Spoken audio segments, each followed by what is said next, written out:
எங்களோட பொருளாதாரம் ஃபித்னா தான், குழப்பம் அல்ல, ஃபித்னா சோதனை. இதை வச்சு அப்துல் ரஹ்மான் இப்னு அவுஃப் சொர்க்கவாதியாக மாறினார், பாஸ் ஆனார். பொருளாதாரம் இருக்கிறது தப்பு கிடையாது, பொருளாதாரம் கையில் பரக்கத்தாக இருக்கிறதுல தப்பே கிடையாது. இந்த பொருளாதாரத்தை வைத்து அப்துல் ரஹ்மான் இப்னு அவுஃப் ரலியல்லாஹு அன்ஹு ரசூலுல்லாஹ் சொன்னாங்க, அப்துல் ரஹ்மான் இப்னு அவுஃப் ஃபில் ஜன்னah, சொர்க்கத்துக்கு நன்மாராயம் சொல்லப்பட்ட மனிதராக மாறினார். அவர் நிறைய பொருளாதாரம் இருந்தது, சொர்க்கத்தை கொண்டு நன்மாராயம் சொல்லப்பட்டவராக மாறினார். அப்துல் ரஹ்மான் இப்னு அவுஃப் ரலியல்லாஹு அன்ஹு சொர்க்கத்துக்கு தவண்டு தவண்டு போவாங்க அப்படின்னு சொல்லி ஒரு செய்தி சொல்லுவாங்க. இது ஒரு பொய், இட்டுக்கட்டப்பட்ட செய்தி, ஆதாரமற்ற இட்டுக்கட்டப்பட்ட செய்தி.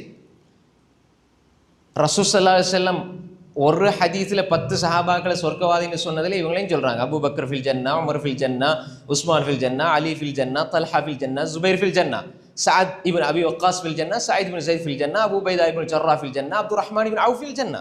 10 சஹாபாக்கள். அப்போ இவங்க எல்லாம் ஒரு ஹதீஸில் சொல்லப்பட்டவங்க. அதில் அப்துல் ரஹ்மான் இப்னு அவுஃப் ரலியல்லாஹு அன்ஹு சொர்க்கவாதி.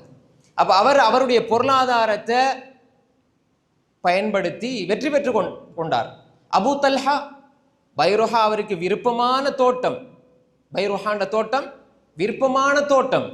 அல்லாஹ் வசனத்தை இருக்கிறான், லன் தனாலுல் பிர்ர ஹத்தா துன்ஃபிகு மிம்மா துஹிப்பூன் வமா துன்ஃபிகு மின் ஷைஇன் ஃபஇன்னல்லாஹ பிஹி அலீம். இந்த வசனம் இறங்கின உடனே நீங்க விரும்புறதுல இருந்து கொடுங்க. அப்ப விரும்புற பொருளாதாரம் இருந்தது, சோதனை. இப்ப அல்லாஹ்வா உண்ட மனசா. இந்த சோதனையில் அபூ தல்ஹா ரலியல்லாஹு அன்ஹு ரசூலுல்லாஹ்ட்ட வந்து கொடுத்தாங்க, யா ரசூலல்லாஹ், இந்த பைருஹான தோட்டம் எனக்கு மிக விருப்பமானது, இதை நீங்க அல்லாஹ்வுக்காக நான் தர்மம் செய்கிறேன், எனக்கு விருப்பமானது நான் கொடுக்கிறேன். இங்க அவர் சித்தி பெறுகிறார். இந்த அம்வால் ஃபித்னா தான், அங்க அவர் சித்தி பெறுகிறார். இந்த அபூ தல்ஹா ரலியல்லாஹு அவர் கொடுத்துட்டார், அல்லாஹ்வுடைய பாதையில கொடுத்தார்.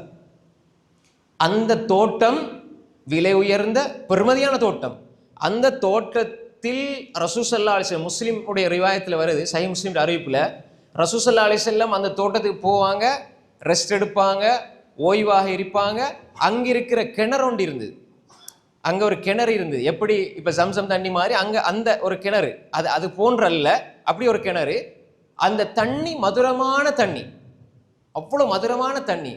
அதை ரசூலுல்லாஹ் விரும்பி குடிப்பாங்க, சுவைச்சு விரும்பி குடிப்பாங்க. அந்த கிணறு தோட்டம் எல்லாத்தையும் அபூ தல்ஹா ரலியல்லாஹு அன்ஹு அவங்க அல்லாஹ்வுக்காக கொடுத்தார்கள். அவங்க கொடுக்கும்போது அவங்களோட எண்ணம் எப்படி இருந்திருக்கும்?